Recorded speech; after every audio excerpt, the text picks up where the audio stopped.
Yeah, so everyone, welcome back to the class on smart materials and structures. Can anyone just brief out what we dealt in the last class?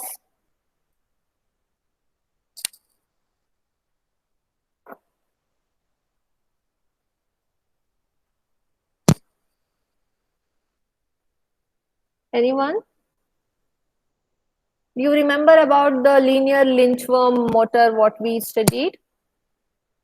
So basically in the last class, we focused on Inchworm linear motor related to piezoelectric based actuators. So why it is needed in order to get very slight accurate movement as per the requirement. So we studied about the construction of linear Lynchworm linear motor and also how to operate it. So we dealt related to the operation process. Then we explained about how we apply the voltage step by step with respect to which are the clamps being locked and opened. So that also we dealt with respect to our input voltage signals where we have three patches P1, P2 and P3. So P1 and P2 was across the clamp A and B and P3 was across the moving body. So how we vary the voltage with respect to the actuator piezoelectric patch movement, we dealt about this. So all these were we were studying about the piezoelectric stacks applied to an inchworm linear motor. So we usually pole the material of the crystal structure which is not symmetric in nature. But if the given crystal structure is symmetrical, so how the variation in our AbO3 structure comes into picture, this also we studied. So all piezoelectric material, whether it is lead or lead free, it lies within the AbO3 crystal structure, where A relates to all the alkaline elements which are present in your periodic table. So B refers to the transition elements which are across our periodic table. Just go and check with the periodic table. You will come to know which all the elements you can use for alkaline elements, which all the elements which come under the category of transition elements, and O stands for the oxygen element. So this crystal symmetry is been shown for 4 mm crystal symmetry. So where you will be having 4 planes of symmetry with respect to each other. So that also we studied. So with respect to that, the value of the capacitance across all these 4 mm, all the 4 planes will be the same. Similarly, the piezoelectric strain constant, piezoelectric stress constant will be the same across 3 planes I, J and K. And similarly, the relative permittivity or the dielectric constant will be same across 2 planes I and J. So these are the similar values what you get when the crystal symmetry is being achieved for any type of piezoelectric element. So this we had studied in our last class. And also we dealt about how to derive an active strain expression, right? When you have a thin piezoelectric slab. You know that if you have a thin piezoelectric slab and if you apply a mechanical load on it, it generates some amount of strain. So this strain developed will not be the value for the piezoelectric thin slab itself. It will be having both the values. So it will be having 2 parts. One is the elastic strain and other one is the piezoelectric strain. Because you will be having a structure on which a piezoelectric thin slab will be placed as a patch. So you will be having the strain induced in the structure as well as the piezoelectric thin slab. And the strain which has been induced will be within the elastic limit, what we call it as the elastic strain. This is associated to the structure on which the piezoelectric layer is being patched. And the other one is the piezoelectric strain. So this is the strain which has been induced only on the piezoelectric thin film, which is on the structure. Okay, so if you just see my hand as a structure or the substrate, above this substrate, a thin layer of piezoelectric film will be applied. So when you apply the load, even the structure gets deformed along with the piezoelectric layer. So the strain induced in the structure will be different and the strain induced in the piezoelectric material will be different. So total strain which has been induced will be the combination of the elastic strain or the structural strain it is called, plus the piezoelectric strain, or we also call this as an actuator strain. If you use a piezoelectric element as an actuator or an active element, then this is the strain which has been induced. So from here after, you have to keep in mind it is a combination of both. But the piezoelectric thin slab, what we use, will be of some particular thickness T. So if you want to derive an matrix for thickness of the slab, then you have to consider the transpose of it. So in that case, only the strain which has been induced in the piezoelectric element will be the combination of these values. So D31 is nothing but our piezoelectric coupling factor. Along with that, the magnetic electric field applied across the plane 3. Similarly, the piezoelectric charge coefficient across the plane 3, 2. And again, since it is 3, 2, it will be having the electric field applied along the third axis, so that is E3. And this is 0 because you are not subjecting anything related to the thickness. Thickness you are taking into the transpose form. So this will be the value of the strain induced in the piezoelectric material when you consider the thickness of a given slab. So this is a general equation what you have to consider. So two things you have to keep in mind. The strain induced in the given structure will be the combination of the substrate plus the piezoelectric thin slab. And when you consider the thickness of it, only the specific value for the piezoelectric strain will be the combination of the charge coefficient values along with the electric field in which direction the electric field is applied. So these things you have to keep in mind. So in these cases, the piezoelectric coupling components such as D33 or E33 will be the important phenomenon in the direction of third plane. So you have one plane in which the electric field will be usually applied, the third plane in which the polarization will be taking place, and the second plane in which we usually measure the thickness of the given slab.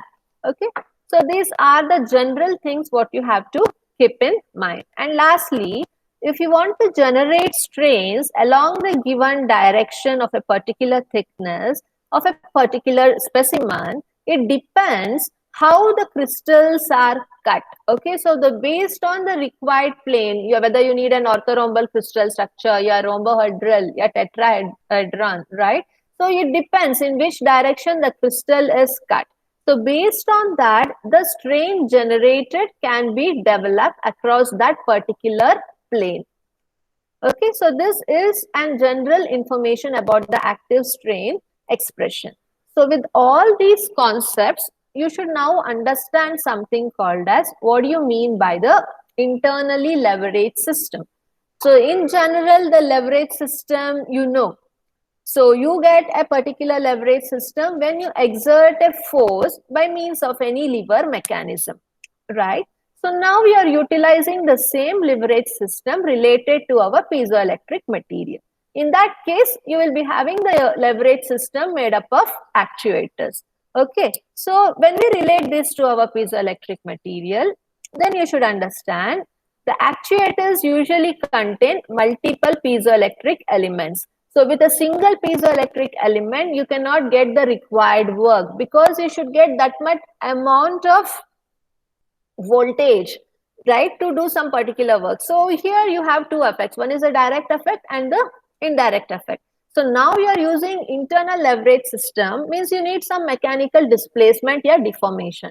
For that, you will be applying the electrical voltage. So based on the electrical voltage applied, the material will be subjected to strain due to which the body gets displayed, right? So if you just use a single piezoelectric element, you cannot get the required displacement. So you should use multiple piezoelectric elements so that you get an amplified effect as an output where you get the required displacement or the moment for the required leverage system.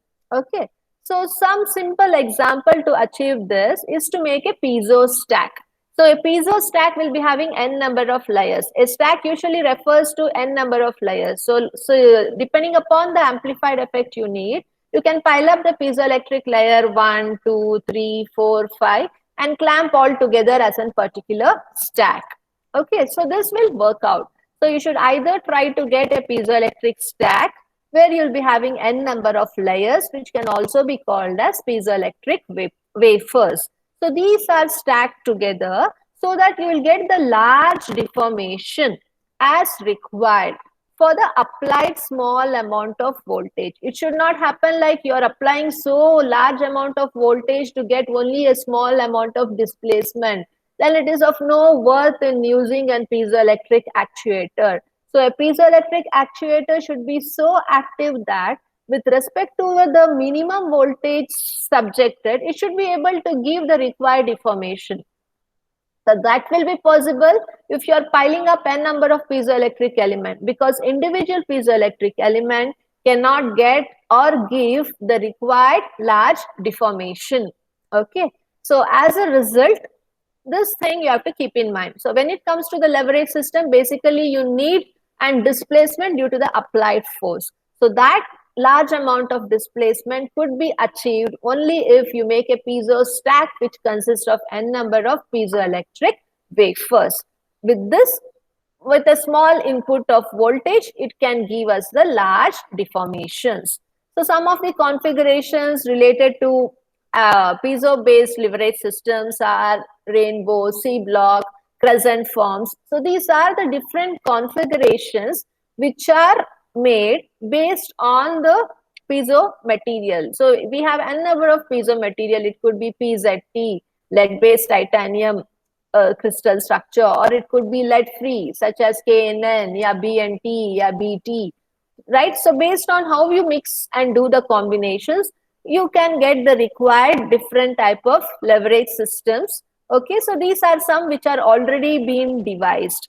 The rainbow type of leverage system, C block. So these are given with respect to the shape, how the leverage system are developed. So in the form of rainbow, you will be having a leverage system. Rainbow consists of 7 colors. So in that way, you will be having the 7 layers of piezoelectric element. So based on the shape, you are having the name C block. So C, again a C which will be having a particular huge thickness. So to get that huge thick C, you should be having n number of layers of piezoelectric elements. Okay, so these are the configurations which are already there related to internally leveraged systems based on piezoelectric elements. Similarly, you have external leverage systems. Okay, so here what the name itself suggests, the external leverage system is you are using this for particular specific application. So you will be having Unimorph, Biomark, piezoelectric materials, they call in very common. Many journals are there related to Unimorph piezoelectric material, Biomark piezoelectric material. So what are these? You are piling one above the other, huge amount of layers of piezoelectric element for external applications. So in this, what happens basically is, so here you will be using the mechanical systems to amplify the output of piezoelectric actuators. So this is external leverage systems will be useful for direct piezoelectric effect.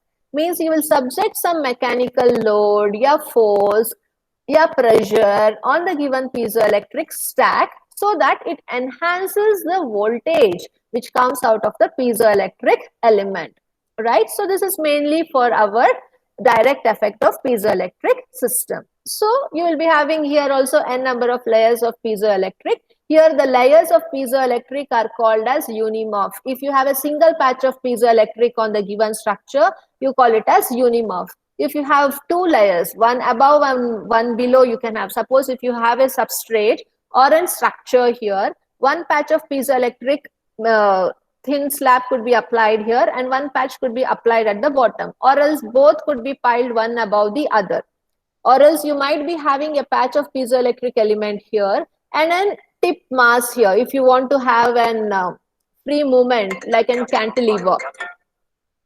Okay, so this is how it could be achieved.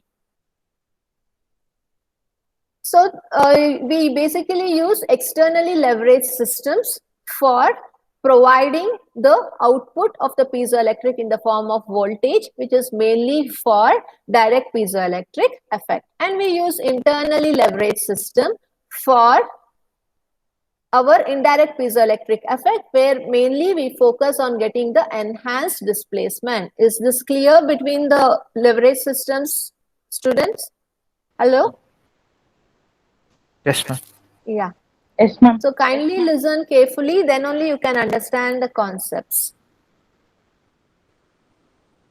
So now we know what you mean by piezoelectric element, its configuration, its characteristics, hysteresis law, ferroelectric nature, and also we studied about the inducement of the strain, how to form a relation. So the strain will be the combination of the structural strain plus a piezoelectric strain, and you know now how an actuator works. Related to that, we studied about the leverage systems. So now we should understand the interaction between an actuator and a structure, because actuator is nothing but our piezoelectric element and it cannot act by itself without any support.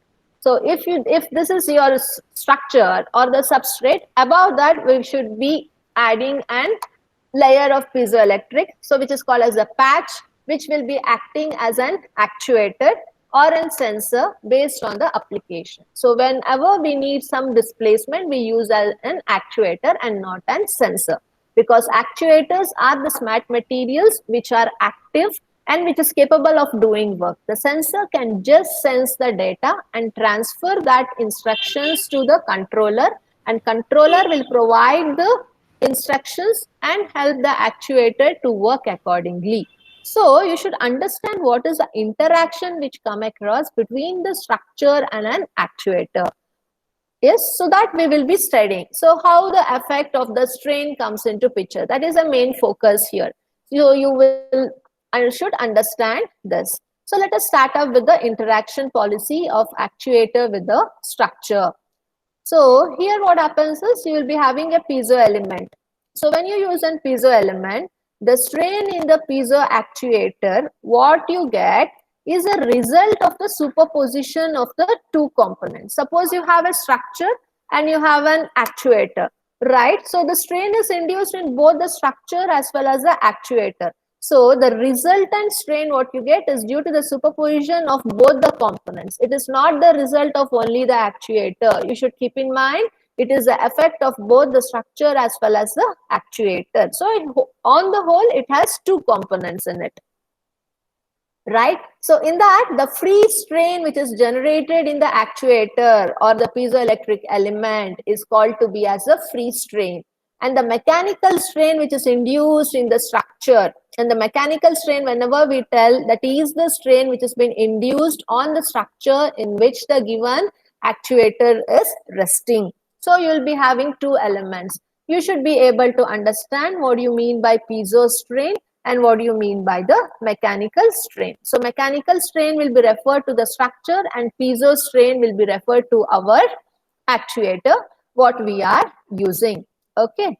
So second point is, it would always result when some voltage is applied to the piezo elements. So this strain will be always induced when you apply some voltage to the given patch of PZT. PZT is nothing but lead zirconium titanate. It is nothing but the lead-based piezoelectric material. So here it has been explained with respect to taking one example. So because in previous decades only PZT was there, which has a huge market. So now it has been banned due to its toxicity. Okay. So this will happen only the piezoelectric strain or the mechanical strain can come into the structure or to the actuator only if when you apply some voltage across the piezo element. You won't be applying voltage across the substrate. Remember, you'll be applying the voltage only across the actuator. So due to this applied voltage, the piezo strain and the mechanical strain will be applied to the actuator as well as the structure. So this is how both will be interlinked. You should not get confused while evaluating the values of mechanical strain and piezo strain. To which you are evaluating, you should be very clear. Okay.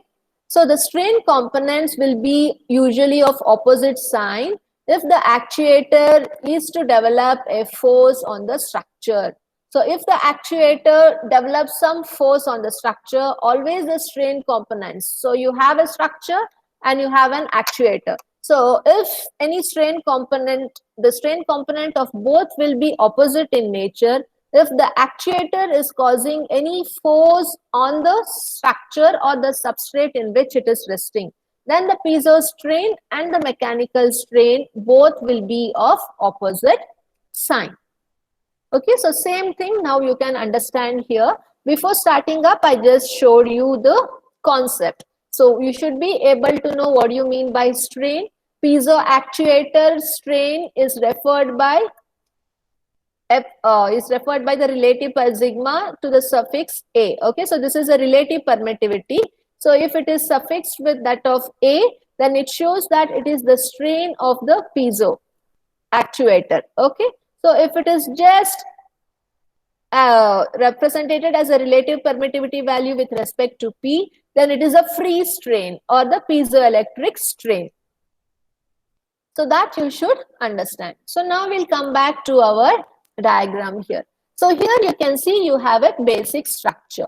So above the basic structure, you'll be having the PZT patch. So you might be having one patch at the top and one patch at the bottom, or you can be having the entire patch above the base structure.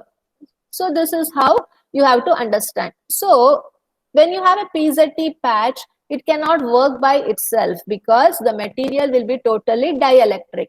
So you should be having some conductivity in it to make the performance of the PZT patch to be active. So you need some conductive material.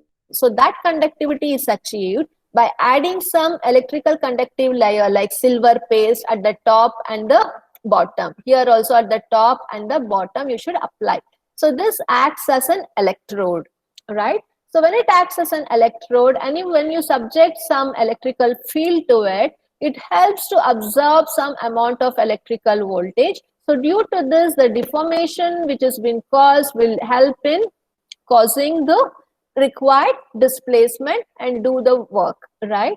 And hence you should make the dielectric material to be conductive. For that we need the electrodes. So here also we should see the direction. So this is x-axis here is considered to be as 2 and y-axis to be considered here as 3 and the z-axis is considered here to be as 1. So 2 axis will be nothing but the direction in which the electric field will be applied. 3 will be the direction in which the polarization has been done, and the thickness of the given patch of piezo is been measured across the Z.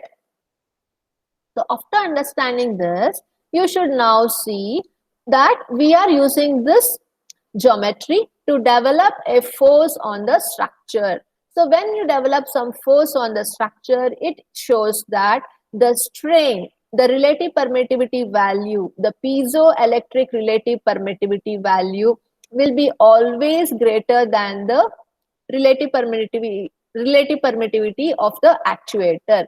So what do you mean by this equation? You know that you have a device here.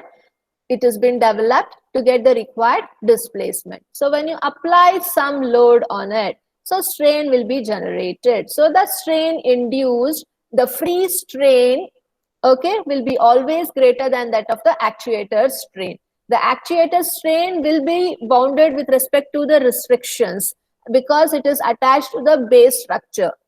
It is not only the relative permittivity value of the piezo element. It is a combination of both.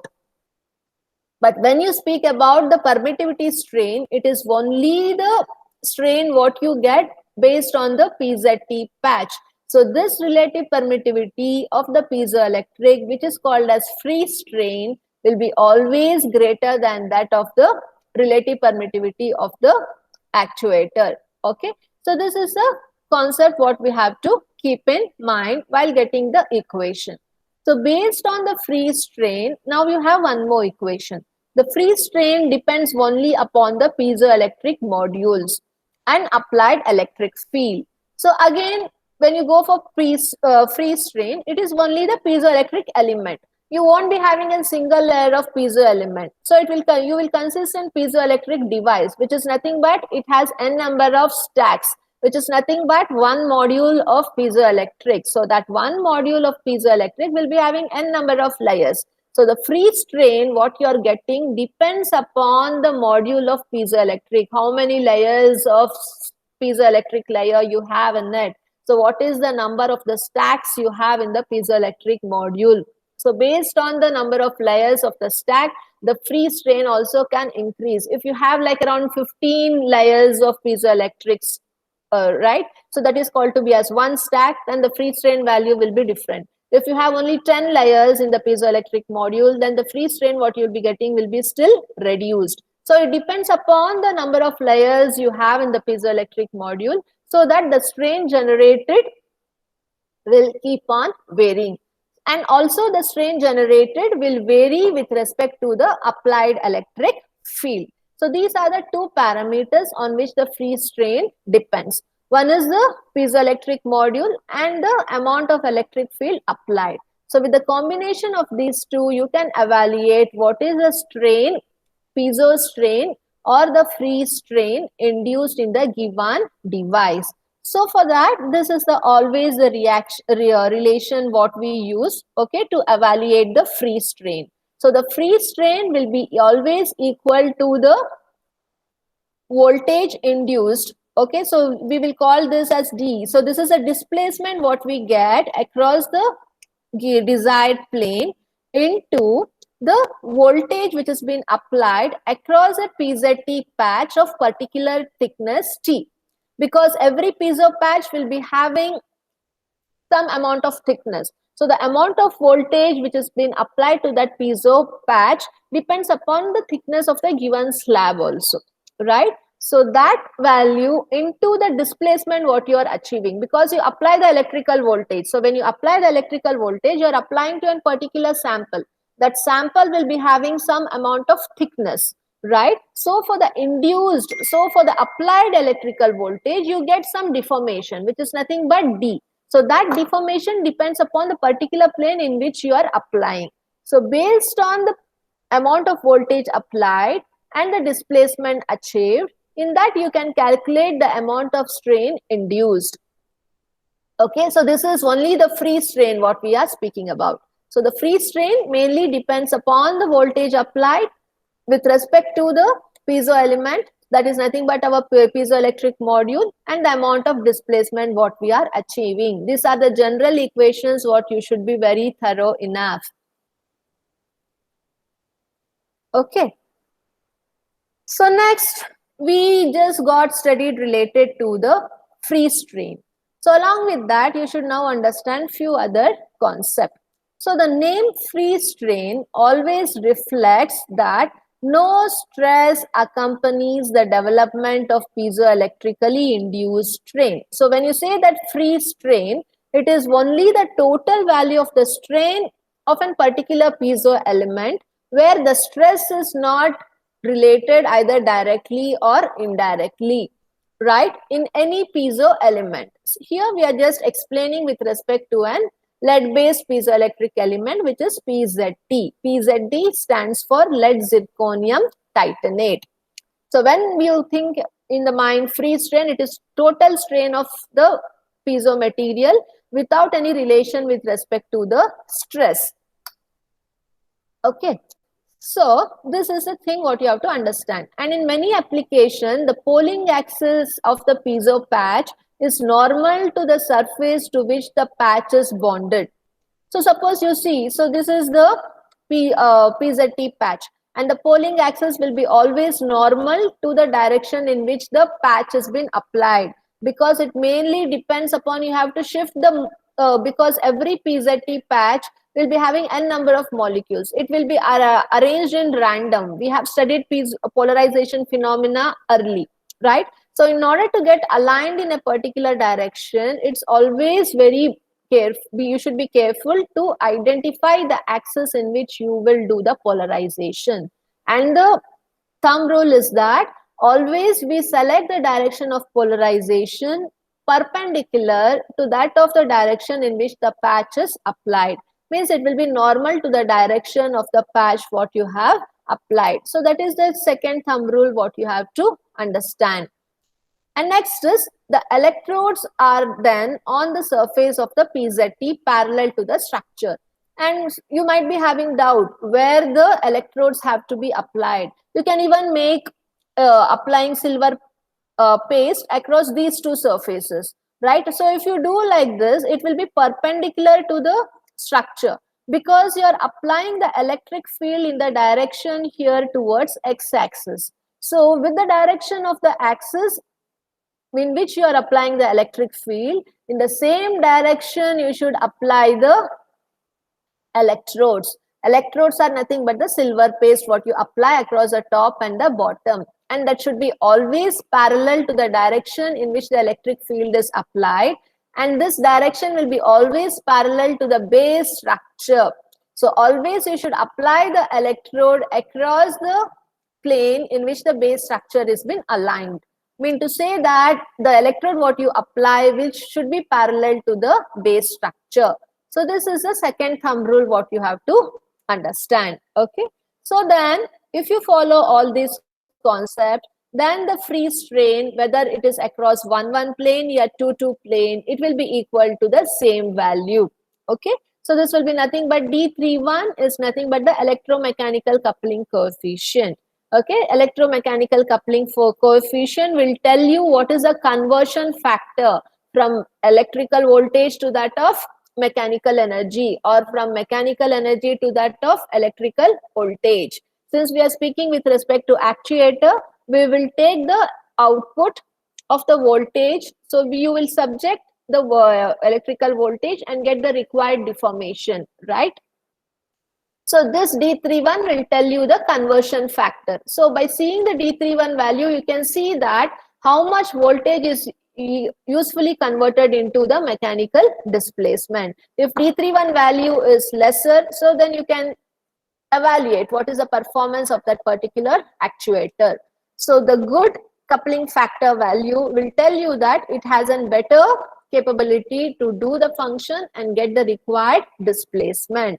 So the strain induced here will be the same, okay, either in 1 plane or 2 plane. So that will be equal to the product of electromechanical coupling coefficient factor into the amount of voltage you are subjecting for that piezoelectric module of particular thickness T. So this is how you should understand the thumb rules so that you can get the values of the free strain either in 1 plane or 2 plane. Further, you should still understand few more terms. I hope until here it is clear. Hello? Yes, ma'am. Okay.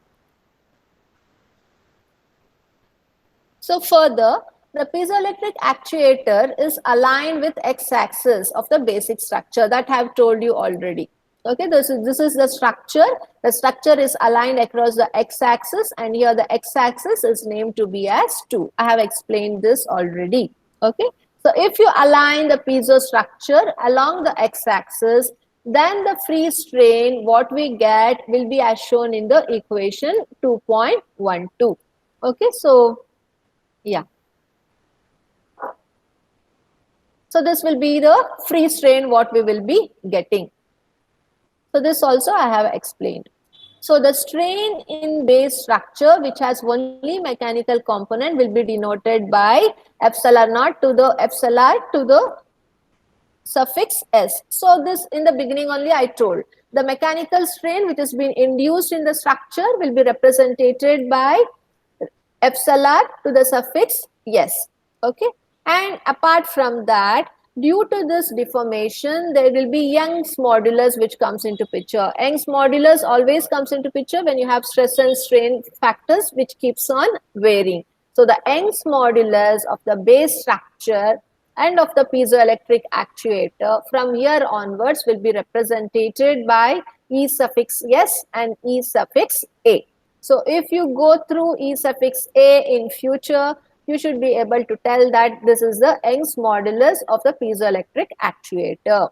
If it is E suffix S, then you have to understand this as an Young's modulus of the structure on which you are placing the actuator. So even as the strain is different for the actuator as well as the structure, even the Young's modulus what you will be getting will be different for both the two components. So all these are the thumb rule what I am telling you, and how the equations of free strain could be derived with respect to this thumb rule. So next is, when you apply an electrical field to an piezo element, it will always develop an additional strain. What do you mean by this additional strain?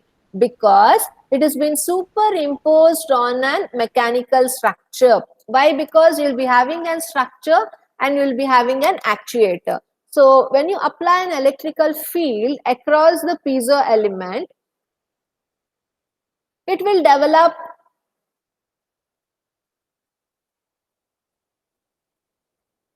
across the piezo element. So it will develop an additional strain because it has its own strain, what we call it as a piezo strain. Along with that, since it is resting on the structure, the mechanical strain which is developed on the structure will be superimposing along with the free strain of piezo material. So this is due to the combination effect what we get. Okay.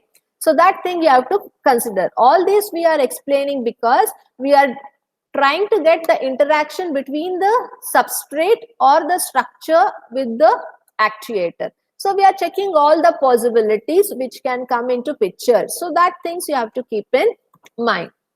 So due to this type of combination, it always develops the additional strain, which will be superimposed with the mechanically induced strain on the structure.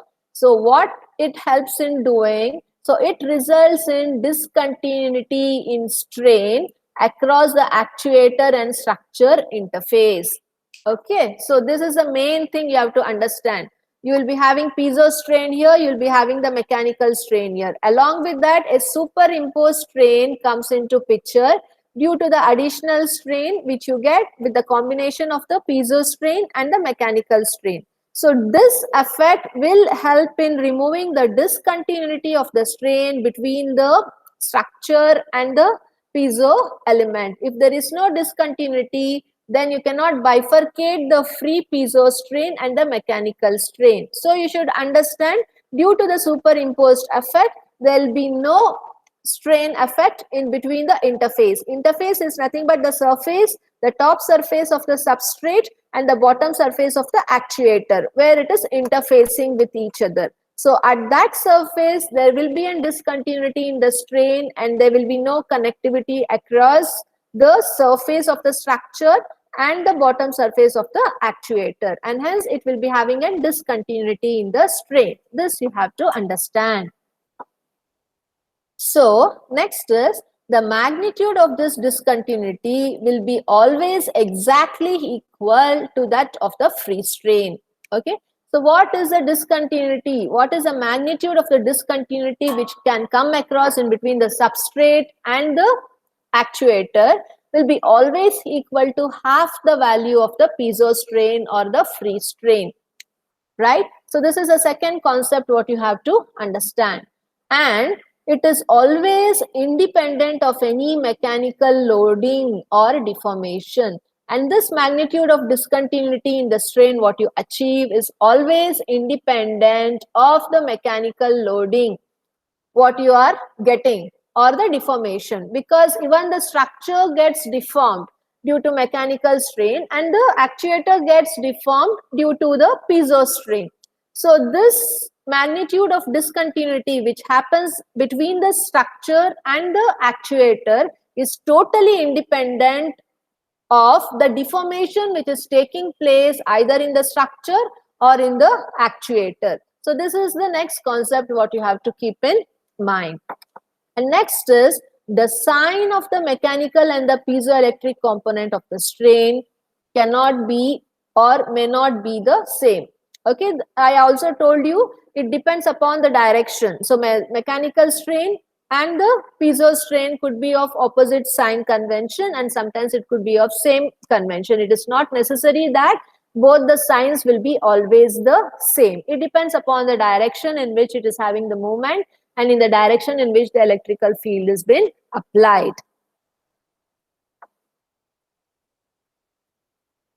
So this is the one more concept what you have to understand with respect to actuator and structure interface. And next concept is, so when you have a piezo element attached to the structure, it cannot expand freely, but rather is constrained to undergo some displacement. So when you have a PZT, suppose this is a structure and this is the PZT or the piezo element which is on the surface. So it cannot be freely placed. It has to be constrained at one end. It could be constrained at this towards your right, or it could be constrained towards your left. You cannot leave that freely. Okay, so you will constrain at one end so that you can see the displacement which is taking place in the actuator as well as the structure. You cannot place it freely. So this is one more concept what you have to understand. So when it is constrained and subjected to some electrical voltage, then it moves front and back with respect to the deformation based on the applied voltage. So that you can evaluate only if it has been constrained at one end. So this is the other concept what you have to understand.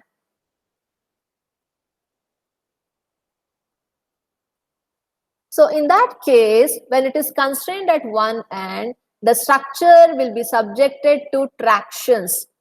Why it is subjected to tractions? Because it also gets deformed and you have an actuator above, so in which even the patch of the piezoelectric gets expanded. So due to this movement, the structure what you are using as a substrate or the support to the actuator will be subjected to tractions.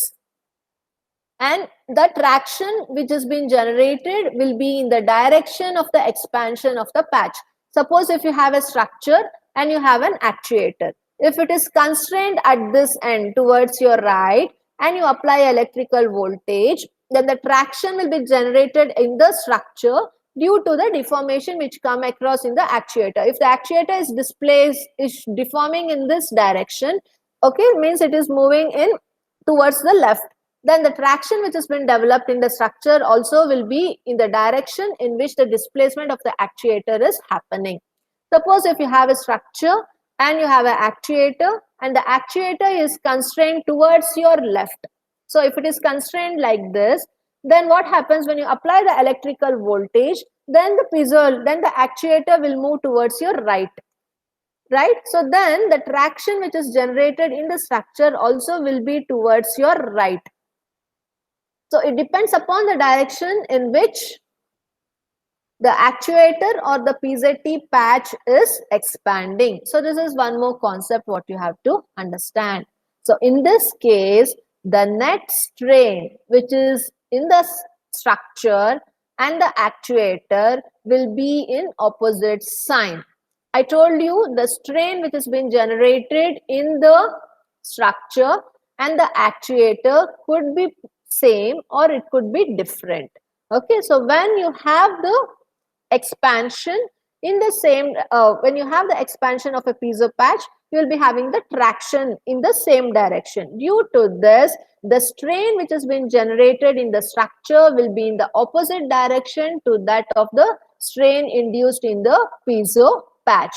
And this is the reason to get opposite sign convention in the strain what you measure. So the strain measured across the piezo patch is a free strain and the strain measured across the structure is a mechanical strain. So these two will become negative when the tractions are generated. So this sign becomes negative when you have huge amount of tractions. So huge amount of tractions you get when the expansion of the piezo patch is more. This happens in a good piezoelectric material because it will be able to respond with large deformation for subjecting amount of small voltage. If it have the deformation of very less value for large amount of voltage applied, then the traction induced in the structure will be very less. So in that case, what happens is you won't be having any opposite sign here because the amount of traction generated is very less and it is negligible. If you have a good amount of expansion in the piezo patch for very small amount of voltage induced, then large amount of tractions will be in the structure and as a result, it will be having a high value of tractions, and in that case, the strain which has been measured across the piezo patch and the structure will be having the opposite sign. So you should understand when and how you should apply these sign conventions. So the next we have a derivation actually. I will just explain you one condition. The next condition will go with the next class. Actually, we missed yesterday 2 classes, or else we would have covered these. Anyhow, no problem. We will go. Main thing is you should understand the concepts.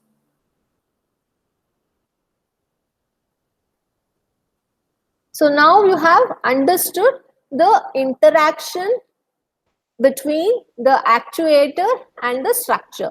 So with respect to the interaction, which are the thumb rules need to be followed. So based on these thumb rules, now we should derive small equations. Okay. So we will just focus on one condition now. It is 1022. One thing is axial motion of rods. So here what happens is, you have different conditions when mechanical loading is taking place. Okay, so again you have one more condition where the loading you have with respect to the actuator. So first we will focus with respect to the mechanical loading, then we will subject it with respect to the actuator loading, because in the actuator you will be first subjecting the amount of voltage applied, and then you will get the deformation, or else you will apply the mechanical loading and you get the voltage. So one is for the direct effect and other one is for the indirect effect. So first we are considering only for mechanical loading, means you apply the mechanical load and get the required voltage.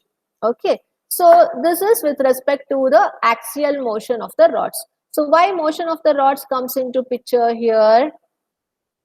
This is related to the diagram here. The rod is nothing but the substrate or the structure. So now the PZT patch is nothing but our actuator. So we have studied already the interactions between an actuator and an structure. So the same concept we will be applying to derive some equations of stresses and strain.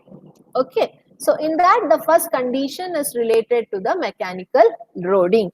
So what you have to understand here is, okay, so the piezoelectrically induced axial displacement of a rod. So this is the rod. So this is the rod or the structure on which you have the PZT patch. So the direction in which the deformation comes into picture is along the x-axis. So this x-axis is called to be as axis 1 also, and the direction of the force is parallel to the direction of our x-axis. So this is the first thing as shown in the figure. So you will get the displacement towards our x-axis. Okay, and then as shown in the figure. So this figure consists of a flat bar to which we have attached 2 PZT patches. So this bar is nothing but our structure. To the given substrate, here 2 patches of piezoelectric are applied. So this is one patch of PZT and this is the other patch of the PZT. Okay, so you have the 2 patches, and the amount of voltage which has been applied to the patch 1 is shown here. So it has plus terminal here and minus terminal here. Again, you will apply the voltage. I told you that we can get the displacement only when you apply some amount of voltage. So the voltage is applied across the electrodes. And I told the electrodes will be always applied parallel to the surface of the substrate. So you'll be having one layer of electrode here, one layer of electrode at the bottom. Similarly, for the second patch, you will be having one layer of the electrode here and one layer of the electrode at the bottom. So across the electrodes, you will apply the voltage. So this will be the positive terminal and this will be the negative terminal. Similarly, here the positive terminal and the negative terminal. So the device is kept ready. So later, these are attached to a controller circuitry. So the given device has to be attached to a circuitry system, okay, because you need to evaluate the displacement what you get. So the third part is it has to be connected to a circuitry system so that they expand and contract together. That you have to evaluate. So when you apply the electrical voltage to the given device here, where you have two patches, so it can expand and then it can contract also. So about the strain which has been induced have to be measured. So to measure that, you should be having an connectivity. So that is achieved through the internal circuitry system. Okay. So when you connect that together, it helps in expanding and contracting together, and hence it helps to induce the strains and stresses. Okay. So then you can evaluate what is the amount of stress generated and what is the amount of strain induced. And second thing is, the rod here can be loaded by an external force. So I have shown you the diagram. So this is the device construction. So you will be having the structure and the piezo patch, and the structure here could be subjected to the external force. So it will be in the direction in which the substrate is mounted. Okay. So based on this concept, so we have to calculate the strain and the stress distributed. So I'll just cover only this part, mechanical loading, and I will stop for the day. So this is the basic concept, how the piezo patch is placed on the given flat bar and where the voltage has been applied, which are the layers of the electrode, and where the force has been applied on the given substrate, and finally how we determine the stress and strain distribution. So this is only the mechanical loading part. So here, as shown in the diagram, the strain generated will be uniform across the PZT patch. Okay, so the strain is uniform throughout the section as shown in the diagram here. So this is a 2.7 diagram. So you have a PZT patch, right, which is mounted on a rod. So this is the patch 1 and this is the patch 2. You can see the strain which has been distributed is uniform across the given two patches. Okay, so in that case, the stress which is the stress which has been there in the material will differ because their elastic moduli are unequal. I told you the concept. The elastic moduli of the substrate will be different and the elastic moduli of the piezo element will be different. So based on this, we assume that the elastic moduli of the actuator will be greater than elastic moduli of the structure. So this thumb rule also we have studied already in the studying part of actuator and the substrate interaction relation. The same concept we are applying here. Even though the strain generated is uniform, since the elastic moduli is unequal, the elastic moduli of the actuator and the elastic moduli of the substrate will be different. In that also, the elastic moduli of the actuator will be more. So in that case, how you derive the stress distribution for 2 is in this way. So the stress across the substrate will be equal to the elastic modulus across the substrate into the strain across the substrate. So this is a general equation, very common equation, what you will be using very frequently. Even though the strain distribution is uniform across the given rod and the piezo patch, you will be showing the variation in the equations what we evaluate for the stress across the substrate and stress across the actuator. So similarly, the stress across the actuator will be equal to the elastic moduli which is generated across the actuator and the strain which has been generated across the substrate. Okay, so these are the two equations what we use to determine the stress across the substrate and stress across the actuator. Actuator here is nothing but the piezoelectric patch. Don't get confused. We are using mechanical loading, means to evaluate the displacement. In that case, you apply the voltage. In that case, it deforms. Due to deformation, it causes strain. Okay. So based on the strain induced, we will evaluate the stress. So for the equation of stress, you should be having two concepts. One is the elastic moduli will be different for two material. Second thing is elastic moduli of the piezo element will be more than that of the substrate. So based on that, the normal stress equation you will define in this way for both the substrate as well as the actuator. So rest I will continue in the next class. So here next we will be focusing on actuator loading separately. It is little bit lengthier. So we'll go step by step or else you'll get confused. So now I'll be stopping the class. If you have any doubts, kindly please ask on. The concept should be very clear, right? Because you have studied many things related to mathematical modeling, different constraints for mathematical modeling when the circuitry system is closed and opened. And also you have studied about the actuator, substrate interaction. Now we are trying to evaluate the free strain and the substrate strain, which is nothing but our mechanical strain. In that, even though the stress is uniform, we will define the stress equation separately for the stress, for the structure as well as the actuator. Why? Because of variation in the elastic modulus of the PZT material as well as the substrate. So these are the general equations what we are following, which are very much in need, and the thumb rule to proceed further. So if you have any doubts, please kindly ask. No, ma'am.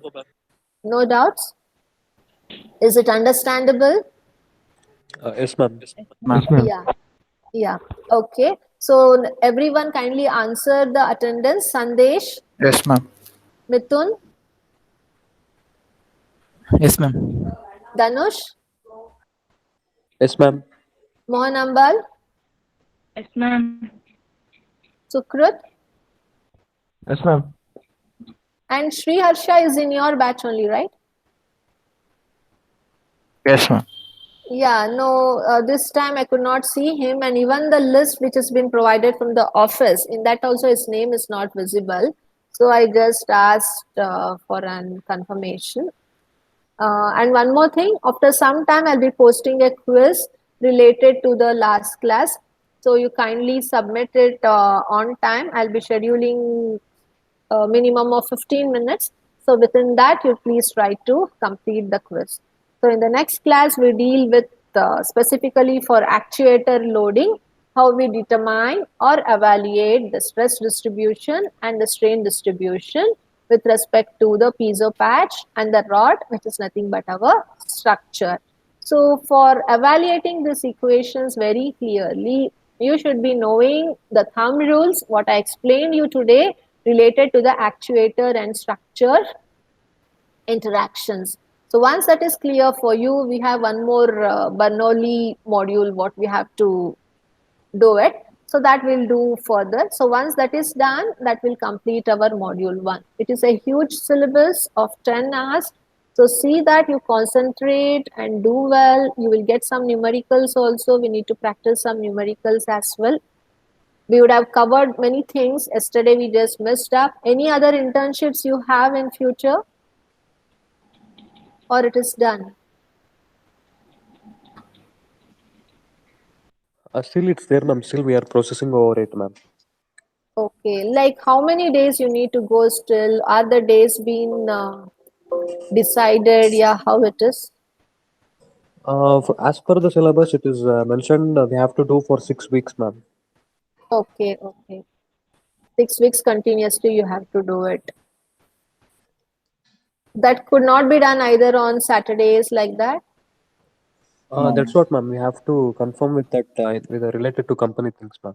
Yes, so that So the that main thing is you won't be losing any theory classes, and parallelly your internship could also be gone, or else at the end like it becomes difficult to complete the portions. Okay, so you just speak with your industry people if that could be changed so that you won't be missing any classes. That is my perspective and my suggestion. You kindly yes, check up. Okay. yes, ma'am. Yeah, I hope all of you have written your name and USN in the chat room. Yes, ma'am. Yeah. Okay then. So please take care and be safe and complete the quiz on time. Yeah.